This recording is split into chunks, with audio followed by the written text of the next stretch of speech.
Hello mga kahanap bahay, for this episode po, pag-usapan po natin yung bear type turnover na tinatawag po sa real estate. Ano po ba yung mga advantages at disadvantages kapag po bear type unit po ang inyong kinukuha? Isa po talaga sa advantage kapag po bear type unit ang kinuha nyo, asahan nyo na po na mas mura po ang unit, ang total contract price po. So bakit po? Kasi malaki po ang impact ng added cost sa presyo po ng bahay. So ano po tong added cost na to? So syempre po kapag po ang inyong unit ay complete turnover, so mas malaki po ang ginastos po dyan ng developer sa pagpapagawa po ng bahay. So idadagdag po dyan yung sa kisame, pagpapartition po ng kwarto, pagpapapintura po, at saka po yung tiles po ng mga sahig.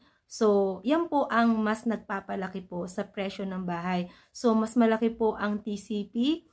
Asahan nyo na po, mas malaki po yung equity po ninyo. Kung hindi man, kasi may mga developer po na kahit complete turnover po, mababa lang po ang equity, pero napakataas naman po ng loanable value. So, kapag mataas po ang loanable value, syempre, aasahan po natin na mas mataas po ang ating monthly amortization.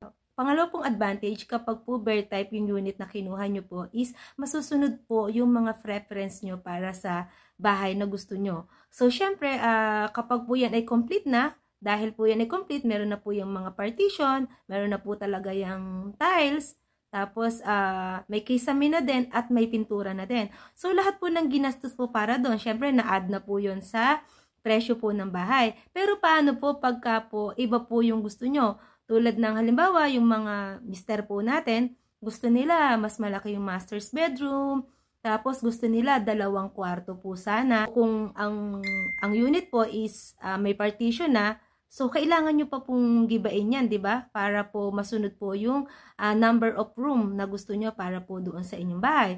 So tayong mga misis, syempre, ang gusto talaga natin is ang mapaganda yung bahay natin. So, meron tayong mga prepared na design ng tiles. May prepared din tayo na kulay.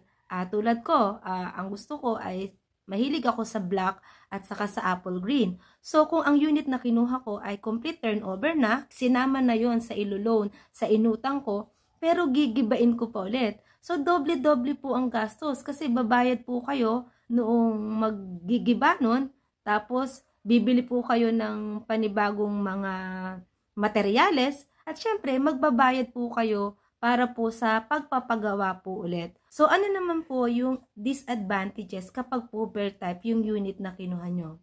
Okay, unang-una, kung ito po ay i-turn over na agad sa inyo at gusto nyo na agad lumipat, syempre hindi pa ganun kakomportable ang pagtira nyo. Kasi syempre wala pa po yung mga kisame, wala pang mga partition, so wala pa po kayong masyadong privacy diyan kung kayo po ay may mga anak na or meron kayong extended family na nakikitirahan sa inyo. Tapos wala pa rin yung mga tiles.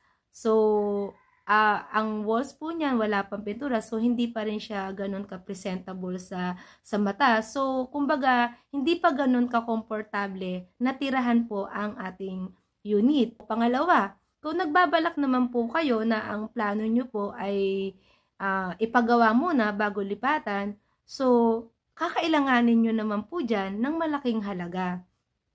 Kasi magkano na po ang labor cost ngayon? Magkano na po ang mga materialis ngayon? So kung wala po kayong hawak agad na malaking halaga, talagang hindi nyo rin po agad magagawa yung mga gusto nyo para sa bahay nyo. So, yun naman po ang isa sa mga disadvantages dyan kapag po bear type. Kumbaga, kung i-turn over na sa inyo, syempre, diretso na po dyan yung monthly amortization nyo.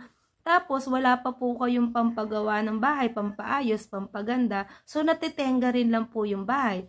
So, pero kung gustong-gusto nyo nang lumipat, so wala po kayong magagawa kahit hindi pa napagawa, lilipat na po kayo agad. So, ang mahirap lamang po doon kasi syempre, kapag lumipat na po tayo, ang pinakamahirap po talaga dyan is magagawan nyo pa ba talaga ng paraan na masunod pa yung gusto nyong ipagawa sa bahay nyo, sabay-sabay na po kasi yung bayarin. So, pero syempre, nasa inyo na rin yun kung paano nyo isi-set aside yung pera na iipunin nyo para sa pampaganda at kung paano nyo naman hahatiin yung pera para sa pangangailangan nyo sa pang-araw-araw at pangbayad nyo sa monthly amortization. Sorry. So, yun po, sana kahit po papaano, magkaroon po kayo ng idea.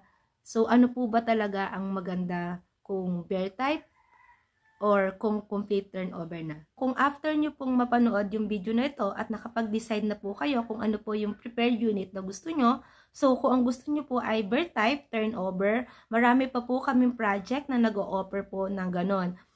Meron po kami dito around Santo Tomas, marami pa po kami ditong units na ganon. Meron po kaming bagong bubuksan dito sa may San Miguel, Santo Tomas, Batangas.